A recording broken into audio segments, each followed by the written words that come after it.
नमस्कार, स्वागत है आप सभी का देवभूमि समाचार में। मैं आपके साथ निकिता कश्यप। बुलेटिन की शुरुआत करते हैं। उत्तराखंड के मुख्यमंत्री पुष्कर सिंह धामी और उत्तर प्रदेश के मुख्यमंत्री योगी आदित्यनाथ यमकेश्वर पहुंचे और जहां दोनों मुख्यमंत्रियों का आगमन स्थानीय प्रशासन और सुरक्षा बलों के द्वारा उनका भव्य स्वागत किया गया। जानकारी देते चले कि इस अवसर पर उन्होंने यमकेश्वर में स्थित प्राचीन शिव मंदिर में दर्शन किए और जहां विधि विधान के साथ उनकी ओर से पूजा अर्चना भी की गई। तो साथ ही साथ जानकारी देते चले कि पूजा के दौरान दोनों मुख्यमंत्रियों ने देश के सुख समृद्धि और जन कल्याण की कामना की है और इस कार्यक्रम को धार्मिक महत्व के साथ साथ दोनों राज्यों के बीच राजनीतिक और सांस्कृतिक सहयोग का प्रतीक भी माना जा रहा है।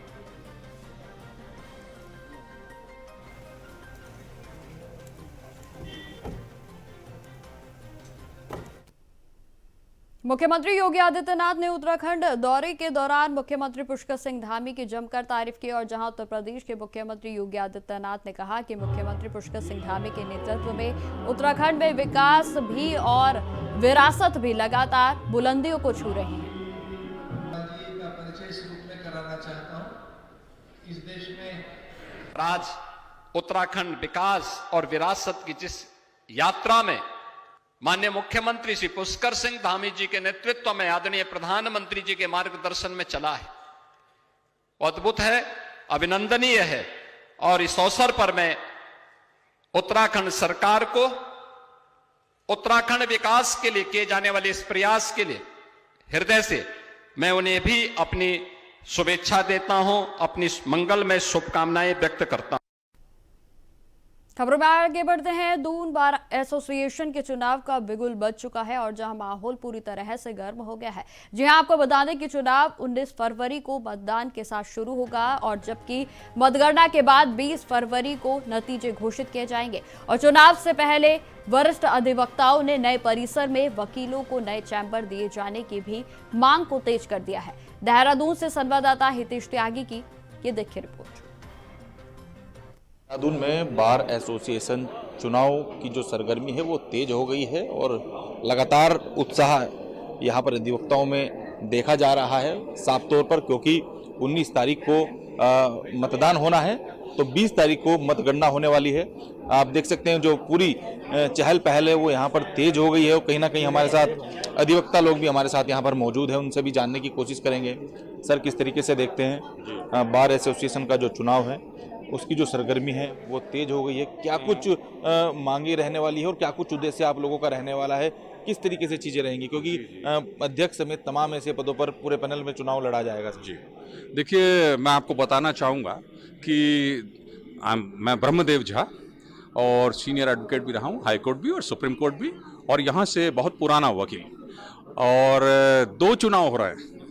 एक बार काउंसिल 17 तारीख को, मैं उसमें खुद क्योंकि प्रत्याशी हूँ उसमें, और जो बार काउंसिल का है उत्तराखंड बार काउंसिल, और जो है 19 तारीख को जो चुनाव जो है वो हमारा बार एसोसिएशन देहरादून का चुनाव है। और जो है इसमें जो मेन आपने मुझसे पूछा मेन मुद्दा क्या रहेगा, मेन मुद्दा इसमें रहेगा कि चेम्बर्स का रहेगा। देखिए, क्योंकि एक जो है भव्य इमारत बनी, भव्य इमारत बनने के बाद कोई भी जो है वहां पर चेंबर नहीं बना। कल को अगर वकील विस्थापित होते हैं तो जो है उनके लिए चेंबर्स नहीं है। लंबा आंदोलन चला इसका, आप लोग सब रहे हैं इसके अंदर, और मीडिया का कवरेज रहा इसके अंदर। एक लंबा आंदोलन भी चला चेंबर्स का। तो पहली प्रायोरिटी हम लोग की ये भी रहेगी कि जो है बार एसोसिएशन का चुनाव भी है और चेंबर बनना बहुत अति आवश्यक, क्योंकि प्रत्येक अधिवक्ताओं को उनके लिए चेंबर होना अति आवश्यक। बार काउंसिल में भी हम लोगों ने मुद्दा रख के चल रहे हैं और बार एसोसिएशन में भी ये मुद्दा रहेगा कि जो है चेंबर बनने जरूरी हैं, चेंबर हटने नहीं चाहिए। जो चेंबर विस्थापित होंगे उन चेंबर्स को जो है सरकार बनाए, मदद करे, तो बहुत जरूरी होगी, चेंबर्स बनने बहुत जरूरी हैं। तो और जो है क्योंकि नॉमिनेशन कल फाइल हुआ है और जो है हमारी सभी को जो है प्रत्याशियों को बहुत बहुत जो है शुभकामनाएं हैं। बार काउंसिल में भी प्रत्याशियों को शुभकामनाएं हैं, बार एसोसिएशन में भी शुभकामनाएं हैं। चारों जो है हमारे अध्यक्ष पद पर लड़ रहे हैं, कणवाल जी हैं, बंटू हैं, चीनी जी हैं और डोभाल जी, 4 लोग हमारे जो है इसमें चुनाव प्रत्याशी हैं यहाँ जो है, और सेक्रेटरी पद पे भी हैं, तो अलग अलग पदों पर है। तो हमारी जो है ये रहेगा कि जो है अधिवक्ताओं का हित मैक्सिमम हो और चेंबर जो है ज़्यादा से ज़्यादा बन सके। प्रणाम। तो देखिए झा साहब हमारे साथ मौजूद थे, जिन्होंने साफ तौर पर कहा है कि क्योंकि सुप्रीम कोर्ट के भी वकील है, हाई कोर्ट के भी वकील है और यहाँ पर भी है, उन्होंने कहा कि बार काउंसिल के साथ साथ बार एसोसिएशन का जो चुनाव है यह अति महत्वपूर्ण है और लिहाजा इसके चैम्बर्स की जो मांग है वो बहुत बड़ी मांग इन अधिवक्ताओं की। उनका साफ तौर पर कहना है कि सरकार बनाए कोई बनाए, लेकिन हमें चीज़ें अस्थायी चाहिए, क्योंकि जो अधिवक्ता होते हैं वो हमेशा से ही अपने काम में लगे रहते हैं और आम जनमानस के लिए भी हमेशा से कार्य करने का काम ये अधिवक्ता लोग करते हैं। कैमरा पर्सन हर्ष सुनियाल के साथ ही थे, इस्तियाग इंडिया वॉइस, देहरादून। खबरों में आगे बढ़ते हैं। अंकिता भंडारी हत्याकांड में सीबीआई जांच शुरू होने के बाद भी उत्तराखंड की राजनीति पूरी तरीके से गरमाई हुई है और जहां कांग्रेस लगातार सरकार पर सवाल उठा रही है, तो वहीं भारतीय जनता पार्टी ने कांग्रेस पर तीखा हमला बोला है। जानकारी देते चले कि बीजेपी के वरिष्ठ नेता प्रदीप बिष्ट ने इस पर जानकारी दी है कि कांग्रेस एक बेहद ही संवेदनशील और दर्दनाक मामले पर संवेदनहीनता से पूरे तरीके से इस मामले पर राजनीति कर रही है, जहां उन्होंने यह भी कहा कि राज्य सरकार ने पीड़ित परिवार की भावनाओं का सम्मान करते हुए सीबीआई जांच की संस्तुति दी थी और जिसके बाद केंद्र सरकार ने मामले की गंभीरता को देखते हुए जांच को शुरू कर दिया है। कांग्रेस जो है एक संवेदनशील मुद्दे पर असंवेदनशीलता के साथ काम कर रही है। बहन अंकिता हत्याकांड के बाद जिस प्रकार इस प्रदेश के यशस्वी मुख्यमंत्री पुष्कर सिंह धामी जी ने कठोर कार्रवाई करी और कठोर कार्रवाई करते हुए आरोपी जेल से बाहर नहीं आ पाए, वहीं से उनको सजा हुई है। फिर अंकिता भंडारी के परिवार ने कहा और सब लोगों ने ऐसा मन था कि सीबीआई जांच होनी चाहिए। हमारे युवा और यशस्वी मुख्यमंत्री धामी जी ने उसकी भी मांग कर ली, मांग पूरी कर दी। अब कांग्रेस को चाहिए था कि इसमें गंभीरता के साथ जो उनके पास तथ्य हैं, जो उनके पास साक्ष्य हैं, जो वो बातें बोलते हैं, सीबीआई का आने का इंतजार करें, उनके सामने वो सब रखें। खबरों में आगे बढ़ते हैं। कांग्रेस के प्रदेश अध्यक्ष प्रीतम सिंह ने आज प्रदेश में स्तरीय बैठक कर तमाम वरिष्ठ नेताओं और प्रमुख पदाधिकारियों के साथ आगामी आंदोलन की रणनीति को तय किया है। जानकारी देते चले कि बैठक में निर्णय लिया गया है कि 16 जनवरी को कांग्रेस बीजेपी सरकार की नीतियों के खिलाफ प्रदेश भर में सड़कों पर उतरकर विरोध प्रदर्शन करेगी। तो वहीं पार्टी ने स्पष्ट किया है कि इस दिन सरकार की जन विरोधी नीतियों के विरुद्ध भी लगातार हल्ला बोल प्रदर्शन आयोजित किया जाएगा और जहां प्रीतम सिंह ने यह भी जानकारी दी है कि यह आंदोलन देश की राजनीति में मील का पत्थर साबित होगा।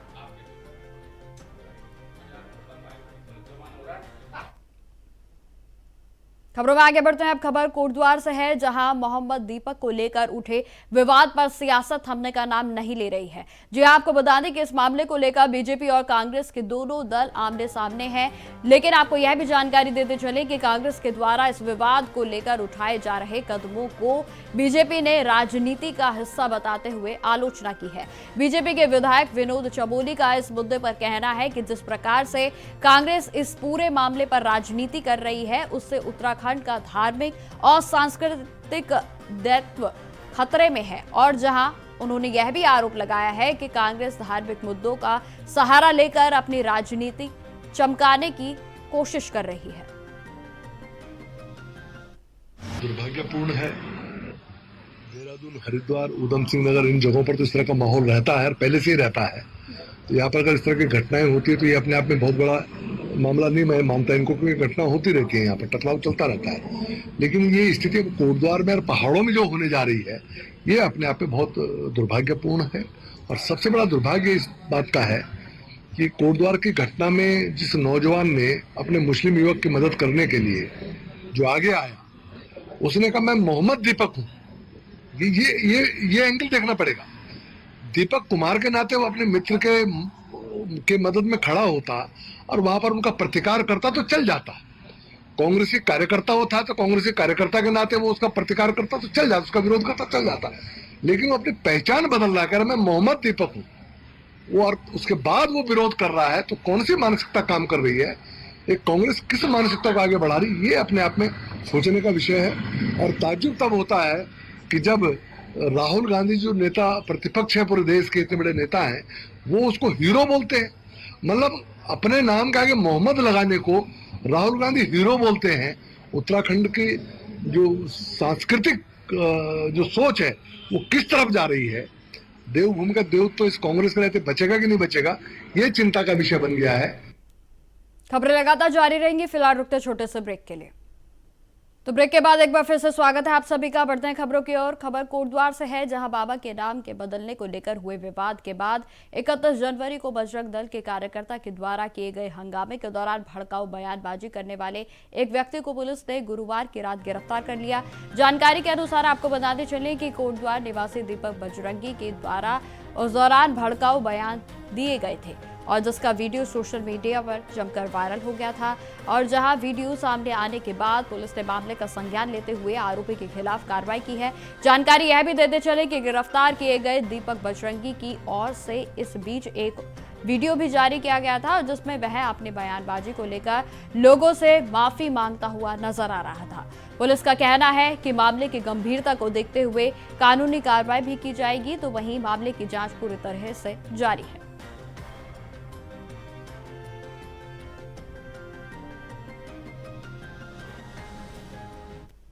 मेरा नाम दीपक बजरंगी है। 31 तारीख को मैंने भावावेश में आकर के एक वीडियो डाल दिया था और उसके लिए मैं क्षमा चाहता हूं। अगर मेरे उस वीडियो से किसी की भावना आहत हुई है तो मैं उनसे हाथ जोड़ करके क्षमा प्रार्थना करता हूं और मैं ये कहना चाहता हूं कि भविष्य में मैं ऐसी गलती दोबारा कभी नहीं करूँगा। खबरों में आगे बढ़ते हैं। उत्तरकाशी पुलिस ने 36वें सड़क सुरक्षा माह 2026 के अंतर्गत 6 फरवरी 2026 को जिला मुख्यालय में सड़क सुरक्षा जीवन रक्षा रैली आयोजित की और जहां इस जन जागरूकता रैली का नेतृत्व स्वयं पुलिस अधीक्षक उत्तरकाशी के कमलेश उपाध्याय ने किया। जानकारी देते चले कि रैली का उद्देश्य आम जनता को यातायात नियमों और सड़क सुरक्षा के प्रति सजग करना था। और जहां पुलिस लाइन ज्ञानसू में एसपी कमलेश उपाध्याय ने पुलिस जवानों को सड़क सुरक्षा और यातायात नियमों का पालन करने के साथ साथ समाज में जागरूकता बढ़ाने की भी शपथ दिलाई।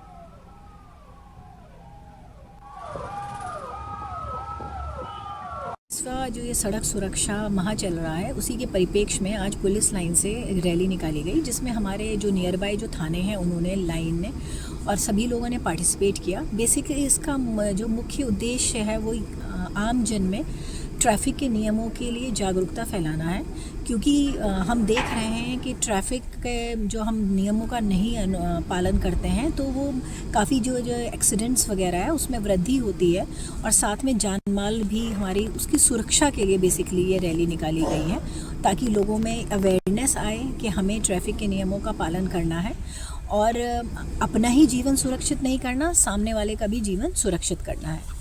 तो ये बेसिकली इसका उद्देश्य यातायात के नियमों के अनुपालन के लिए और एक जागरूकता फैलाने के लिए किया गया है।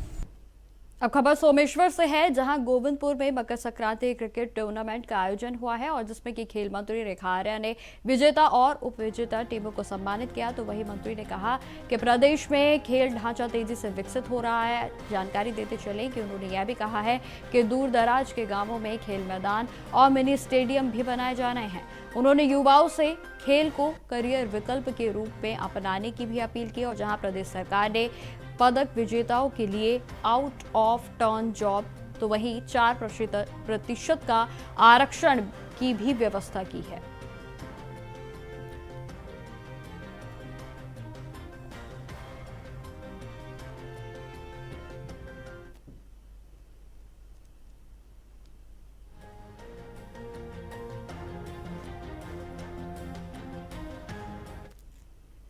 खबरों में आगे बढ़ते हैं। पिथौरागढ़ से झूला घाट से सटे नेपाल के बेतड़ी जिले में 5 फरवरी की देर रात एक दर्दनाक सड़क हादसा हुआ, जहां एक बस जो कि बारात को लेकर पोचुंडी नगरपालिका 7 के भवने गांव में बजांग जिले के सुनकुडा गांव जा रही थी और जहां बडगांव मोड़ पर अचानक से अनियंत्रित होकर लगभग 150 मीटर गहरी खाई में जा गिरी।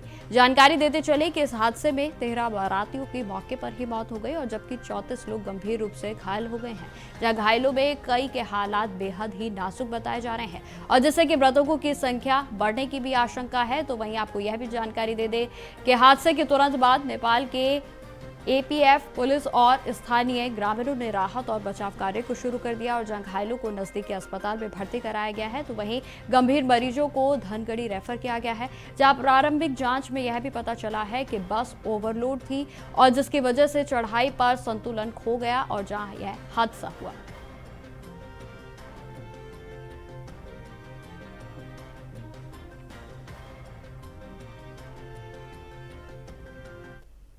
खबरों में आगे बढ़ते हैं। पहाड़ी और मैदानी क्षेत्रों में इस बार जाड़े के मौसम में उपेक्षित जो मौसमी बारिश है वो बेहद ही कम दर्ज की गई और जिसका असर आने वाले समय में पेयजल के स्रोतों पर भी पड़ सकता है। आपको यह भी बता दें कि इसी को लेकर हल्द्वानी में पेयजल संकट की आशंका भी जताई गई है। हालांकि जल संसाधन ने स्थिति से निपटने के लिए पहले से ही तैयारियों को शुरू कर दिया है और जहां जल संसाधन के अधिशासी अभियंता RS लोशाली का इस पर कहना है कि संभावित संकट को देखते हुए विभाग के द्वारा जरूरी कदम उठाए जा रहे हैं और शहर में नई पेयजल की लाइनों को भी बिछाने का कार्य पूरा कर लिया गया है। देखिए, इसमें अभी जो गौला का जल स्तर है अभी तो ठीक है, हमें पर्याप्त वहाँ से आपूर्ति हो भी रही है प्लांट के लिए। इन केस अगर कोई समस्या आती है तो हम लोगों ने जो हल्द्वानी के नगर के अंतर्गत जो समस्याग्रस्त मोहल्ले रहते हैं, विगत जो अनुभव रहा है हम गर्मी में हमारा, उनके लिए हमने कुछ क्षेत्रों में नई पाइपलाइन का जो नियर बाय ट्यूबवेल्स इरिगेशन के उनको जोड़ते हुए इसका प्रस्ताव भी मुख्यालय भेजा हुआ है। साथ ही हमने 20 नई मोटरों की भी डिमांड कर रखी है कि अगर इनकेस कोई हमारा ट्यूबवेल खराब होता है, मोटर खराब होती है उसकी, तो जो जनरली टाइम लग जाता है कि मोटर रिपेयर होने जाती है फिर नई आती बन के आती है, उसमें 6-7 दिन लग ही जाता है मरम्मत करने के लिए। तो अगर स्पेयर मोटर रहेगी हमारे पास तो हम तत्काल उससे आपूर्ति कर देंगे। तो उसमें ये है कि शीघ्र ही हमें वो आवंटित होनी है वहाँ से 20 मोटरें भी। और साथ ही हमने विभागीय टैंकर के साथ-साथ जो ये हमारे अन्य फर्म से जो अनुबंधित टैंकर होते हैं वो भी चिन्हित कर रखे हैं। अगर आवश्यकता पड़ेगी तो उनका संचालन भी किया जाए।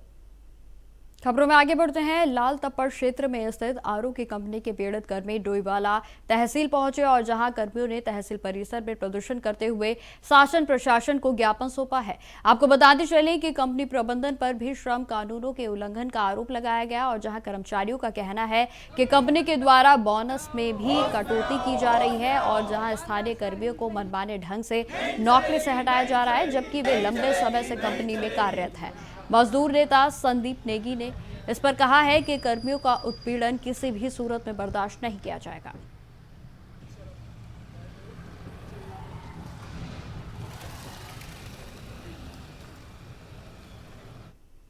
अब खबर उत्तराखंड के चमोली जनपद से है जहां थराली में पिछले साल हुई भीषण आपदा में 12 लोगों की जान चली गई थी और जबकि एक व्यक्ति अभी भी लापता बताया जा रहा है। जहां थराली के विधायक भोपाल राम टमटा ने इस पर जानकारी दी है कि थराली, देवाल और नंदानगर में 2023 और पिछले साल आपदाओं के कारण भारी नुकसान हुआ था, जहां सरकार ने इस नुकसान को देखते हुए बजट जारी कर राहत प्रदान की है, लेकिन कुछ लोगों के मुआवजे की फाइलें अभी भी शासन में लंबित है और इस पर विधायक टमटा ने मुख्यमंत्री पुष्कर सिंह धामी से मुलाकात कर त्वरित कार्रवाई के निर्देश भी दिए हैं।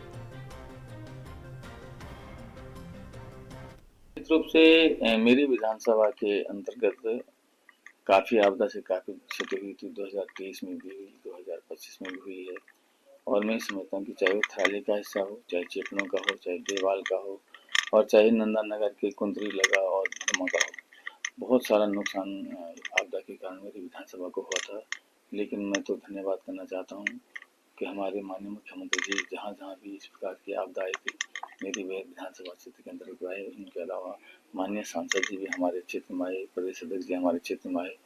तो कहीं न कहीं एक प्रकार का जो आपदा का जो एक भयावह माहौल बना हुआ था, कहीं न कहीं माननीय मुख्यमंत्री जी के आने से तत्काल प्रभाव से जिला प्रशासन हो चाहे तहसील प्रशासन हो, त्वरित कार्रवाई कर करके जो लोगों को राहत की जो व्यवस्था की गई, राहत शिविर बनाए गए, कैंप बनाए गए, वहाँ पर लोगों के भोजन से लेकर तमाम प्रकार की जो व्यवस्थाएं की गई थी।